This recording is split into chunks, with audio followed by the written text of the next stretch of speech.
Hello viewers, welcome to our channel. आज हम इस वीडियो में फेजेस ऑफ जनरल एनेस्थीसिया के बारे में पढ़ेंगे। पिछले वीडियो में हमने स्टेजेस ऑफ जनरल एनेस्थीसिया के बारे में पढ़ा था, तो आज हम इसके फेजेस के बारे में पढ़ेंगे। General anaesthesia is given in 5 phases. General anaesthesia को हम 5 मराहिल में देते हैं। Number 1 pre anaesthetic phase, induction phase, maintenance phase, emergence phase और रिकवरी फेज़। अब इसको हम मज़ीद वजाहत के साथ पढ़ेंगे। प्री एनेस्थेटिक फेज़, जिसमें हम क्या करते हैं, प्रिपरेशन करते हैं पेशेंट की। तो पेशेंट असेसमेंट करते हैं हम इसकी, जिसमें हम पेशेंट की हिस्ट्री लेते हैं।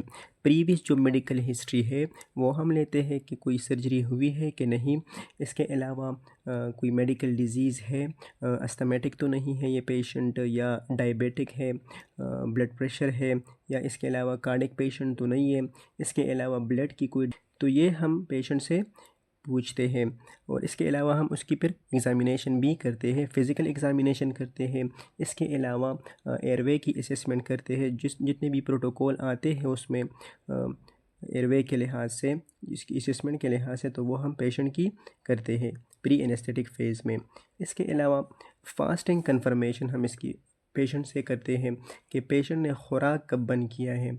अगर वो फास्टिंग ना हो, उसने खुराक किया हुआ है, तो फिर उसमें हम जनरल एनेस्थीसिया जब हम देते हैं तो उसमें एक्सपायरेशन के चांसेस बहुत ज़्यादा होते हैं, जो मेजर कम्प्लिकेशन की तरफ फिर चला जाता है। तो फास्टिंग कंफर्मेशन हम करते हैं पेशेंट से। इसके अलावा कंसेंट एंड एक्सप्लेनेशन, पेशेंट से हम कंसेंट लेते हैं, राज़ीनामा हम उससे लेते हैं और फिर उसकी वजाहत भी करते हैं कि कौन कौन सी कम्प्लिकेशन है एनेस्थीसिया को देने से, जो पेचीदगियाँ आती है, तो वो उसकी हम एक्सप्लेनेशन पेशेंट को पहले से कराते हैं। फिर उसके बाद IV लाइन करते हैं, मॉनिटर्स अटैच्ड, फिर उसकी BP, SpO2 ये वगैरह हम चेक करते हैं और प्री मेडिकेशन हम देते हैं।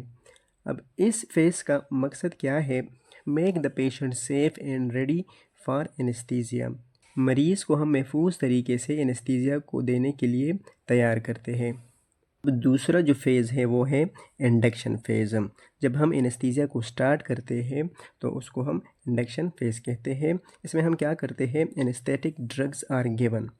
जो एनेस्थेटिक जो ड्रग्स हैं वो हम देते हैं IV फॉर्म में जो होता है और इन्हेलेशनल फॉर्म में।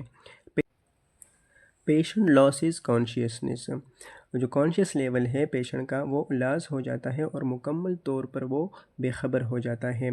एयरवे इज़ सिक्योर्ड, उसकी जो एयरवे होती है उसको हम महफूज करते हैं किसी से, मास्क से या LMA और या एंडोट्रेकियल ट्यूब से। And anaesthetic gases start. अब this is when anaesthesia begin, ये फेज़ कब होता है, जब हम एनेस्थीसिया को स्टार्ट करते हैं। थर्ड नंबर पर जो है वो है मेंटेनेंस फेज़। अब इस फेज़ में पेशेंट मुकम्मल तौर पर सेडेट और रिलैक्स होता है, मतलब पेशेंट बिल्कुल बेखबर होता है जो भी सर्जरी परफॉर्म हो रही होती है। अब कंटिन्यूस मॉनिटरिंग हम करते हैं इसमें पेशेंट की BP, उसकी ECG, उसका जो सेचुरेशन लेवल है, एन टाइडल कार्बन डाइऑक्साइड, तो उसकी हम कंटिन्यूसली मॉनिटरिंग करते हैं। Muscle relaxation analgesic fluid is needed, जो भी ज़रूरत हो तो हम उसको देते हैं। Patient remain pain free and unconscious, मुकम्मल तौर पर पेशेंट जो है ना वो पेन फ्री होता है, उसको कोई भी पेन नहीं होता क्योंकि वो मुकम्मल तौर पर अनकॉन्शियस होता है। अब ये जो फेज़ है ये सबसे लॉन्गेस्ट फेज़ है जो कि through out the surgery continuous रहता है। फोर्थ नंबर पर है इमरजेंस फेज़। अब इसमें क्या होता है, एनेस्थेटिक एजेंट स्टॉप, जो एनेस्थेटिक जो एजेंट है वो हम स्टॉप कर देते हैं। जो मसल रिलैक्सेशन है, जो इन्हेलेशन एनेस्थेटिक जो एजेंट है वो उसमें हम स्टॉप कर देते हैं।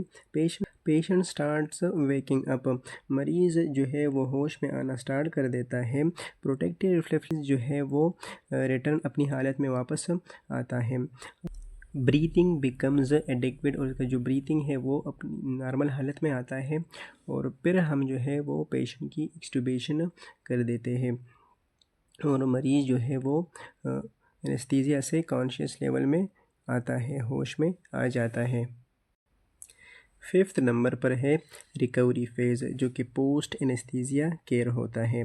शिफ्ट करते हैं रिकवरी रूम में और वहाँ पर फिर वाइटल्स क्लोजली मॉनिटरिंग, उसकी जो सिचुएशन है, बीपी है, हार्ट रेट है, तो वो हम उसकी क्लोज मॉनिटरिंग करते हैं। इसके अलावा पेन, नाजिया, एयरवे सिस्टम, अगर मरीज़ को पेन हो या नाजिया वगैरह हो उसको मैनेजमेंट कर देते हैं। Fully awake and stable before ward transfer, patient मुकम्मल तौर पर होश में आ जाए और स्टेबल हो जाए तभी उसको वार्ड ट्रांसफ़र कर देते हैं।